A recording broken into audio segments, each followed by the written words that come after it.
किछि प्रभाव पड़ो ना लोकों एथर घासीराम माझी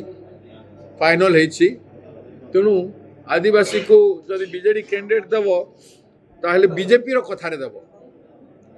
घासीराम माझीर भोट को डैमेज करने देवे किंतु ट्राइबल माने निष्पत्ति नहीं सारी से माने जानती जे बीजेपी कमजोर हो गला से जानती जे बीजेडी कमजोर हो गला तो कांग्रेस मजबूत अच्छे तांको नेता कांग्रेस रो नेतृत्व नहीं मजबूत नेता अच्छी एक कथा लोक जानी नुआपड़ा लोक अछुपा नुह जे कांग्रेस नेता सामने गुण जानी आउ बीजेपी नेता गुण भी नुआपड़ावासी जानी वर्तमान कम से कम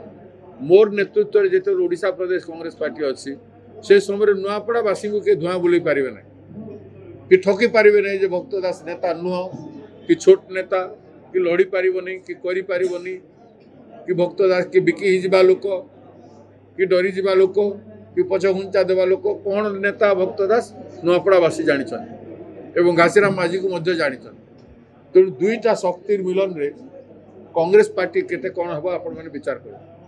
सर परवर्ती कार्यपंथा कौन रहबो जेंति पदयात्रा तला विभिन्न कार्य पदयात्रा हबो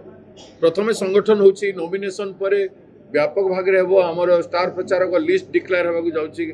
आज काली भितरे से माने सब प्रचार रे आसीबे नॉमिनेशन दिन हम सब नेता को इनवाइट करिवो आउ दिन धार्य कर दिल्ली रो हमें नेता ए जाय आनबा लागि चेष्टा नहीं करबार किंतु हेई पारे आसी पारंती परिस्थिति देखिकी आम ए जाए चिंता करूँ बा इलेक्शन अच्छी सियाड़े बिहार रे संपूर्ण इलेक्शन अच्छी से समय गोटे दिन के छाड़ी गोटे दिन तो जीव तेणु से गोटे दिन छाड़ी आसबाटा उचित हवा कि न चिंता कर